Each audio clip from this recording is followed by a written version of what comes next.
आज हम सॉल्व करेंगे ग्रुप डी के एग्जाम्स के लिए 15 सबसे महत्वपूर्ण सवाल जो बार बार हर शिफ्ट में पूछे गए हैं। तो चलिए दोस्तों, बिना किसी देरी के हम अपने वीडियो को करते हैं स्टार्ट।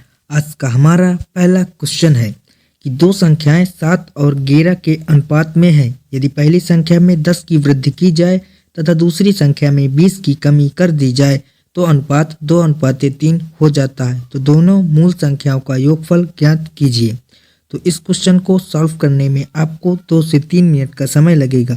आइए हम आपको सिखाएंगे कि इस क्वेश्चन को आप कैसे कुछ ही सेकेंडों में विथ ऑप्शन से आप इस क्वेश्चन को सॉल्व कर पाएंगे। तो यहाँ पर जो दो संख्याओं का अनुपात है वो यहाँ पर आपको दिया गया है पहले से ही। तो उनका जो अनुपात है वो यहाँ पर है 7:11 का। अब हम इन्हीं दोनों संख्याओं का हमें योगफल ज्ञात करना है। तो यहाँ पर योगफल जो होगा वो इन दोनों का अनुपात का योग होगा, यानी कि 7 और प्लस का 11 करेंगे तो हो जाएगा 18। यानी कि जो भी उनका योग होगा वो 18 का मल्टीपल होगा, यानी कि 9 का मल्टीपल होगा। तो आइए हम इन चारों ऑप्शनों में 9 का मल्टीपल चेक करते हैं। तो पहला ऑप्शन है 1260, तो 6 और 3 9, यानी कि जो ऑप्शन ए है वह 9 से कट रहा है। इसके बाद है ऑप्शन नंबर बी 1254, तो 1254 आपका 5 और 4 9, 2 और 1 3, यानी कि जो बी ऑप्शन है वो आपका 9 से नहीं कटता। इसके बाद सी ऑप्शन को देखें तो 4 और 2 6 और 1 7, यानी कि ये भी ऑप्शन नहीं कटता। और डी ऑप्शन में देखें तो 8 और 1 9 और 6 2 8, यानी कि डी ऑप्शन भी 9 से नहीं कटता। तो इस क्वेश्चन का हमारा राइट आंसर हो जाएगा ऑप्शन नंबर ए 1260। इसके बाद हमारा नेक्स्ट क्वेश्चन है और ये सारे के सारे आपके ग्रुप डी 2025 में पूछे गए क्वेश्चन है। दूसरा क्वेश्चन है कि 13 के प्रथम 17 गुणजों का औसत ज्ञात कीजिए। तो यदि आप इस क्वेश्चन में 13 के प्रथम 17 गुणजों को जोड़े और फिर उसका 17 से डिवाइड करेंगे तो आपको बहुत समय लगेगा। आइए हम आपको सिखाएंगे कैसे आप इस क्वेश्चन को ट्रिक के माध्यम से सॉल्व कर पाएंगे। तो 13 के जो औसत होगा वो आपका, पहली बात तो वो 13 का आपका मल्टीपल ही होगा। तो सबसे पहले हम 13 का मल्टीपल चेक कर लेंगे। तो यहाँ पर देखें तो ऑप्शन नंबर ए में है आपका 117, जो कि आपका 13 नियम होता है आपका 117, तो ये 13 का मल्टीपल है। इसके बाद है 128, 13 का मल्टीपल नहीं है। 137 13 का मल्टीपल नहीं है और 127 भी आपका 13 का मल्टीपल नहीं है। तो इसलिए हमारा ए ऑप्शन इस क्वेश्चन का राइट आंसर हो जाएगा। इसके बाद इसको सॉल्व करने के लिए दूसरा तरीका भी है। यहाँ पर हमें ज्ञात करना है 13 के प्रथम 17 गुणजों का औसत।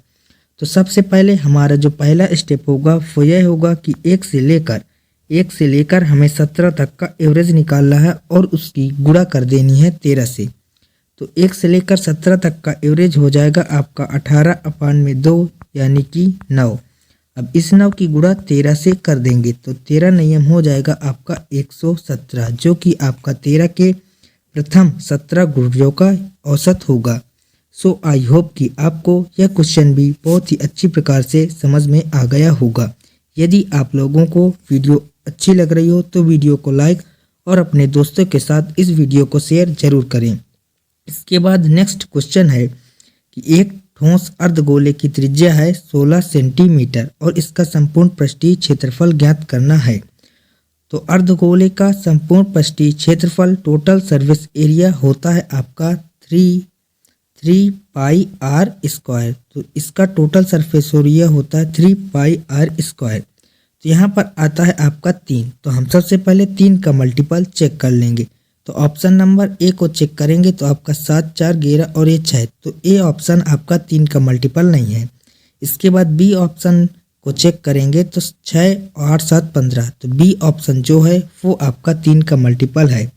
इसके बाद सी ऑप्शन को देखें तो 7 और 6 होता है 13, तो सी ऑप्शन भी आपका 3 का मल्टीपल नहीं है। इसके बाद डी ऑप्शन को देखेंगे तो 6 7 1 8, डी ऑप्शन भी आपका 3 का मल्टीपल नहीं है। तो इस क्वेश्चन का हमारा राइट आंसर हो जाएगा ऑप्शन नंबर बी 768 पाई। इसके बाद हमारा नेक्स्ट क्वेश्चन है कि एक पाइप एक टैंक को 27 घंटे में भर सकता है और एक अन्य पाइप जो भरे हुए टैंक को 28 घंटे में खाली कर सकता है। यदि दोनों पाइपों को एक साथ खोल दिया जाए तो टैंक का 1/4 भाग कितने समय में भर जाएगा। यदि आप इस क्वेश्चन को यहाँ पर एलसीएम लेकर करेंगे तो आपका काफ़ी समय बर्बाद होगा। हम इस क्वेश्चन को ट्रिक के माध्यम से सॉल्व करना आपको सिखाएंगे। तो यहाँ पर एक पाइप जो है वह 27 घंटे में भर रहा है, तो हम यहाँ पर लिख देंगे 27 और इसकी गुणा कर देंगे। जो दूसरा पाइप है वो 28 घंटे में खाली कर रहा है। अब यहाँ पर एक पाइप भरने वाला है और एक पाइप खाली करने वाला है, इसकी वजह से हम इन दोनों का लेंगे डिफरेंस।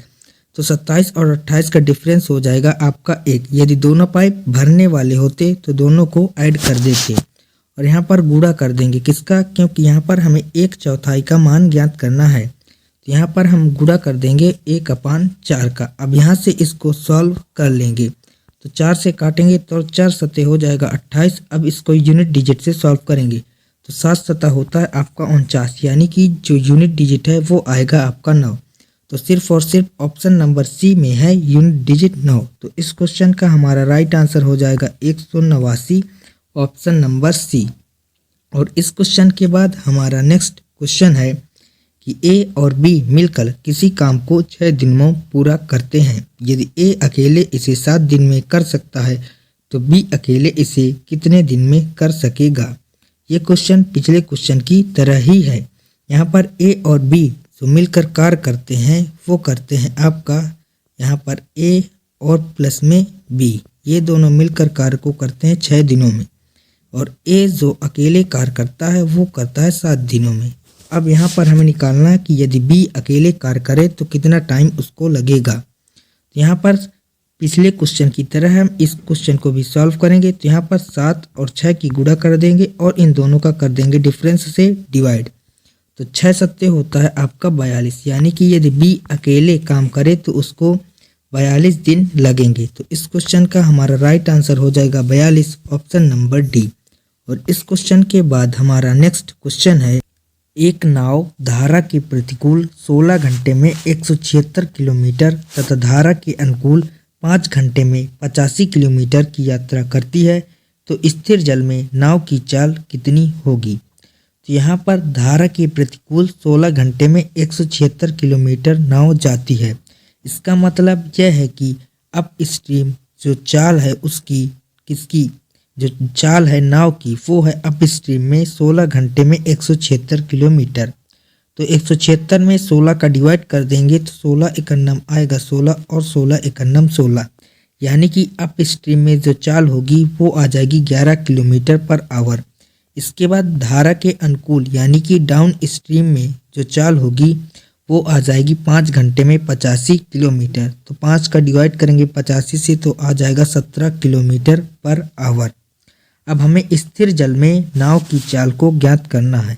तो स्थिर जल में जो नाव की चाल होगी वो हो जाएगी इन दोनों का योग और अपान में 2। तो 17 और 11 का यहाँ पर योग हो जाएगा आपका 28 और 28 में 2 का डिवाइड करेंगे तो आपका आ जाएगा 14 किलोमीटर पर आवर। यानी कि जो जल में नाव की चाल है स्थिर जल में उसमें नाव की जो चाल आ जाएगी वो आ जाएगी 14 किलोमीटर पर आवर। तो इस क्वेश्चन का हमारा right answer option number D हो जाएगा।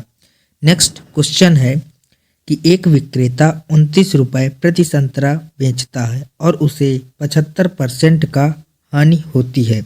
यदि वह 75% का लाभ अर्जित करना चाहता है तो उसे प्रत्येक संतरा किस मूल्य पर बेचना चाहिए। यहाँ पर जो एक विक्रेता है वह 29 रुपये प्रति संतरे बेचता है और उसको 75% की हानि हो रही है। 75% की हानि का मतलब है कि वह उस संतरे को 25% में बेच रहा है। तो 25% की यहाँ पर वैल्यू जो है और यहाँ पर हमें ज्ञात करना है 75% का प्रॉफिट, यानी कि 175 में हमें ज्ञात करना है। यदि हम यहाँ से इन दोनों का रेशियो ज्ञात करेंगे तो 25 एकन्नम आपका आ जाएगा यहाँ से 25 और यहाँ पर आपका आ जाएगा 25 सत्ते 175। अब यहाँ पर एक रेशियो की जो वैल्यू है वो है 29, तो 7 रेशियो की वैल्यू हो जाएगी आपकी 7 गुणा 29। तो 7 की गुणा 29 से करेंगे तो 7 नहीं आ जाएगा 63। अब 3 जो यूनिट डिजिट है वो सिर्फ ऑप्शन नंबर सी में है। तो इस क्वेश्चन का हमारा राइट आंसर हो जाएगा 203 ऑप्शन नंबर सी। यदि आप लोगों को क्वेश्चन अच्छे लग रहे हैं तो वीडियो को लाइक और चैनल को सब्सक्राइब ज़रूर करिएगा और अपने दोस्तों के साथ इस वीडियो को शेयर ज़रूर करिएगा। और ये जो सारे के सारे क्वेश्चन हैं ये आपको हर दूसरी से तीसरी शिफ्ट में देखने को मिलेंगे। और इस क्वेश्चन के बाद नेक्स्ट क्वेश्चन है कि 691 गुणा 709 का मान क्या होगा। तो यहाँ पर यूनिट डिजिट से इस क्वेश्चन को सॉल्व करेंगे। तो 9 की गुणा 1 से करेंगे तो आ जाएगा आपका 9, यानी कि जिस किसी भी ऑप्शन का यूनिट डिजिट 9 होगा वही आंसर होगा। तो सिर्फ और सिर्फ ऑप्शन नंबर बी में है यूनिट डिजिट 9। तो इस क्वेश्चन का हमारा राइट आंसर हो जाएगा option number B. Next question है यदि X cube X square plus में 1/x² का मान है 83। तो यहाँ पर हमें ज्ञात है एक्स स्क्वायर प्लस में 1/x² का मान है 83। तो हमें ज्ञात करना है एक्स क्यूब माइनस में 1/x³ का मान। तो सबसे पहले हम एक्स स्क्वायर से x माइनस 1/x को ज्ञात करेंगे। तो इसका मान होता है 83 में से 2 को घटा दो और उसका कर दो रूट। तो 83 में से 2 को घटाएंगे तो आपका आ जाएगा 81 और 81 का रूट होता है आपका 9। तो यहाँ से हमें x माइनस 1/x की वैल्यू ज्ञात हो चुकी है। अब हमें ज्ञात करना है एक्स क्यूब माइनस का 1/x³ का मान। तो इसका मान हो जाएगा आपका 9 का क्यूब प्लस का 9 गुणा 3। तो 9 का क्यूब हो जाएगा आपका 729। अब 729 में हम 9 त्रिक 27 को ऐड कर देंगे। तो 9 और 7 16, रिमाइंडर 1, 2 2 4 और 1 5 और 7 756 हो जाएगा इस क्वेश्चन का हमारा राइट आंसर। तो इसका आंसर हमारा ऑप्शन नंबर ए हो जाएगा 756। नेक्स्ट क्वेश्चन है कि एक छात्र 3 भार वाले एक विषय में 80 अंक प्राप्त करता है और 2 भार वाले दूसरे विषय में 90 अंक प्राप्त करता है। तो छात्र के भारित औसत अंक कितने हैं। तो एक है 3 भार वाला विषय और एक है 2 भार वाला विषय। जो 3 भार वाला विषय है उसमें 80% अंक और जो 2 भार वाला विषय है उस पर 90 अंक। अब इस क्वेश्चन को हम यहाँ पर डेविएशन मेथड से सॉल्व करेंगे। तो मान लेते हैं जो टोटल प्रतिशत है अंकों का वो है 80। अब यहाँ पर तो 80 है लेकिन ये आपका 10 ज़्यादा है, कितने पर 2 पर। तो यहाँ पर 10 दूना 20 हो जाएगा और इसको सब में बांट देंगे। तो टोटल है आपका 3 और 2 5। इसको सॉल्व करेंगे तो 5 दूना 10 हो जाएगा और 2 दूना हो जाएगा 4। तो 80 में से 4 को जोड़ेंगे तो आपका आ जाएगा 84। तो इस क्वेश्चन का हमारा राइट आंसर हो जाएगा 84 option number D. Next question है कि 13 पुरुष और 3 महिलाएं किसी कार्य को 7 दिनों में पूरा कर सकती हैं और 5 पुरुष और 6 महिलाएं उसी कार्य को 18 दिनों में कर सकती हैं।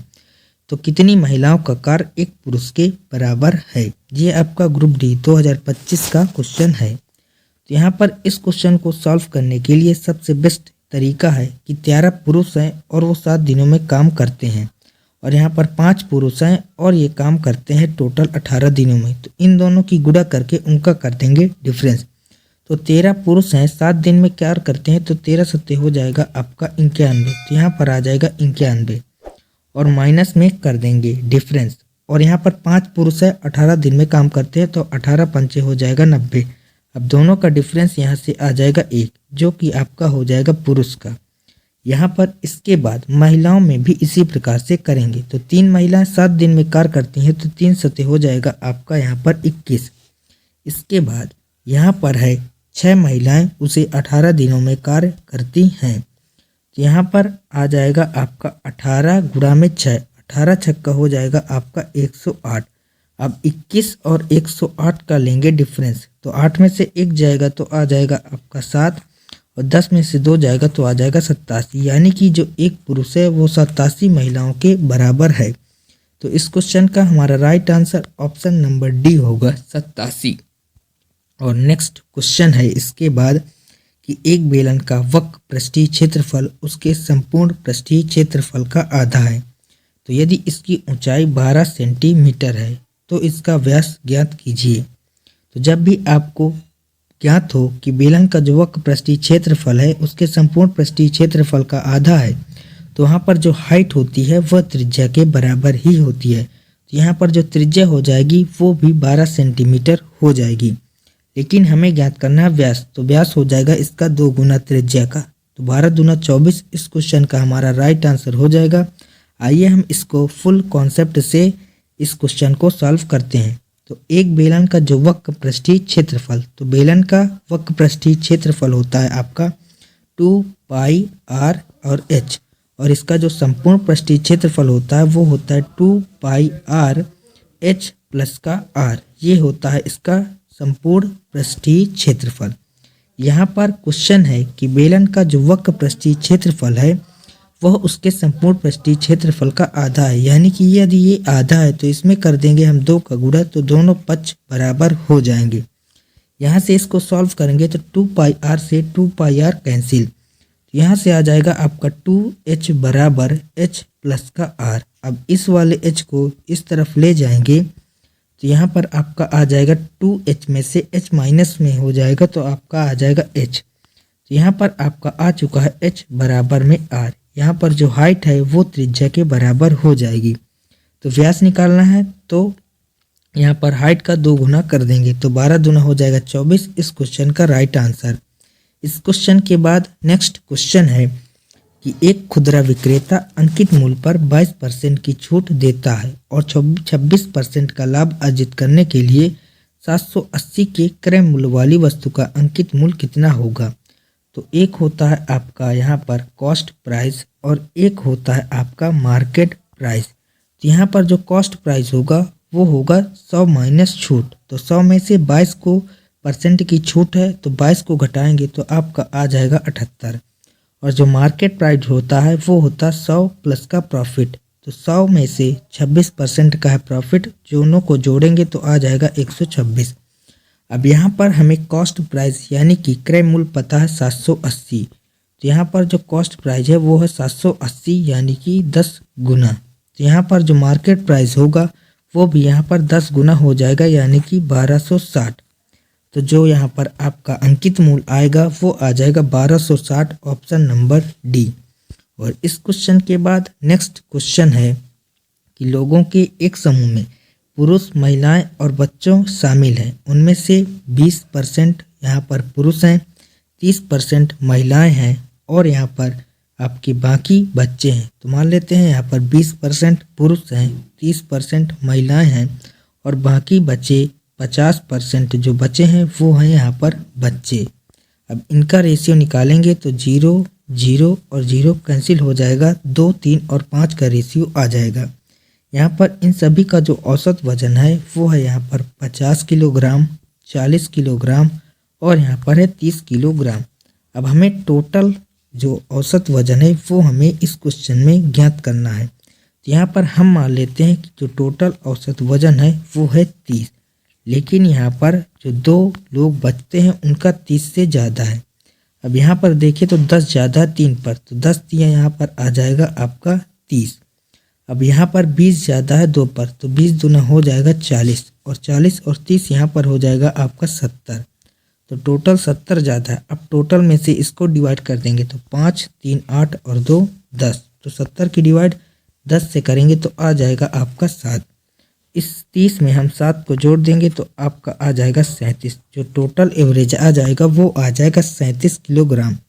तो इस क्वेश्चन का हमारा राइट आंसर हो जाएगा ऑप्शन नंबर बी, 37। इसके बाद हमारा नेक्स्ट क्वेश्चन है कि जब 4% वार्षिक ब्याज दर से 3 वर्षों के लिए वार्षिक रूप से संयोजित चक्रवृद्धि ब्याज और साधारण ब्याज के बीच का अंतर है 288, तो मूलधन क्या होगा। तो यहाँ पर 4% वार्षिक ब्याज की दर से 3 वर्षों के लिए वार्षिक रूप से संयोजित हो रही है। तो यहाँ पर हमें ब्याज, चक्रवृद्धि ब्याज और साधारण ब्याज का अंतर दिया गया है, हमें सिर्फ और सिर्फ मूलधन ज्ञात करना है।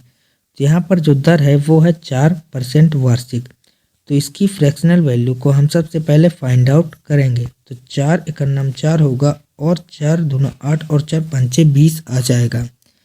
तो यहाँ पर जो आपका इन दोनों के बीच का अंतर होगा यानी कि चक्रवृद्धि ब्याज और साधारण ब्याज के बीच का जो अंतर होगा वो आ जाएगा 25 या 75 और एक 76, यानी कि 76 रेशियो की जो वैल्यू है वो यहाँ पर है आपकी 228।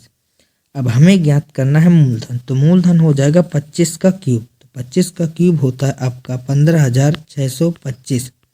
तो हमें इसका मान ज्ञात करना है। यहाँ पर ज्ञात करेंगे 228 और अपान में आ जाएगा 76 और इंटू में हो जाएगा 15,625।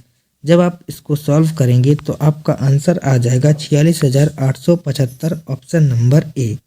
और इस क्वेश्चन के बाद आज का लास्ट क्वेश्चन है कि प्रथम 155 सम संख्याओं का औसत ज्ञात कीजिए। और इस क्वेश्चन का आंसर आप लोगों को हमें कमेंट बॉक्स में बताना है। सो आज की इस वीडियो में आपके 15 में से आपके कितने क्वेश्चन सही हुए ये हमें कमेंट बॉक्स में ज़रूर बताइएगा। वीडियो कैसी लगी ये भी हमें कमेंट बॉक्स में बताइएगा। वीडियो अच्छी लगी हो तो वीडियो को लाइक, चैनल को सब्सक्राइब ज़रूर करिएगा। और आप हमसे क्या एक्सपेक्ट करते हैं, किस टॉपिक पर नेक्स्ट वीडियो चाहिए वो भी हमें ज़रूर बताइएगा। आज के लिए इतना ही, मिलते हैं नेक्स्ट वीडियो में। तब तक के लिए जय हिंद, वंदे मातरम।